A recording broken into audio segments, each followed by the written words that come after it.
नमस्कार, दृष्टि न्यूज में आपका स्वागत है। मैं हूं आपके साथ अंकिता। चलिए बढ़ते हैं खबर की ओर। कांग्रेस के वरिष्ठ नेता और पूर्व मंत्री पीसी शर्मा ने मध्य प्रदेश की शिवराज मोहन सरकार और भारतीय जनता पार्टी पर एक के बाद एक कई गंभीर आरोप लगाए। उन्होंने कहा कि राज्य में कानून व्यवस्था चरमरा गई है, प्रशासन निष्क्रिय है और सरकार जिम्मेदारी से बच रही है। पीसी शर्मा ने सबसे पहले मतदाता सूची के अघतन को लेकर चुनाव आयोग पर सवाल उठाए।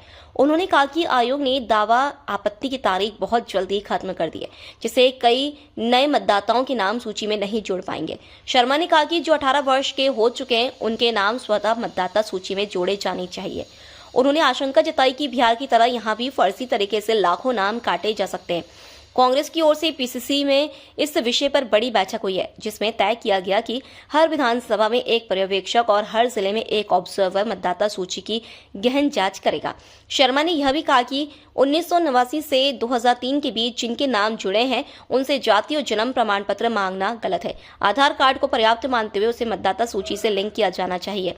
गुना में एक बीजेपी कार्यकर्ता किसान की हत्या पर प्रतिक्रिया देते हुए पीसी शर्मा ने कहा कि प्रदेश में हो रहे अधिकांश अपराधों में कहीं न कहीं बीजेपी कार्यकर्ताओं या नेताओं की भूमिका नजर आती है।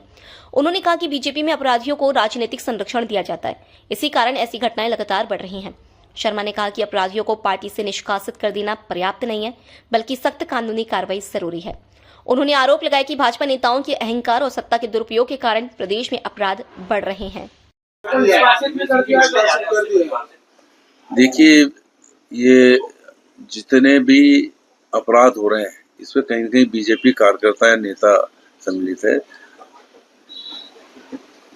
दार गाड़ी से उसमें कुचल के हत्या की जाती है और जब वो उसके घर से महिलाएं या बच्ची आती है उनके कपड़े फाड़ के उनको ही मारा जाता है। ये अहंकार चरम सीमा पे है भारतीय जनता पार्टी का, इसकी वजह से ये है। और ये कहीं ना कहीं जो भारतीय जनता पार्टी है ये भी ऐसे नेताओं को प्रश्रय दे रही है। ये निकाल देना बड़ी बात नहीं है। अध्यक्ष जी बीजेपी के बार बार सलाह देते रहते हैं, लोगों को आगाह करते रहते हैं। इन मामलों में क्यों नहीं कर रहे कि ये इस तरह के अपराध नहीं बढ़ना चाहिए। इसलिए कहीं ना कहीं इन लोगों के समर्थन रहता है और हाथ रहता है, इसलिए सब घटनाएं घट रही हैं।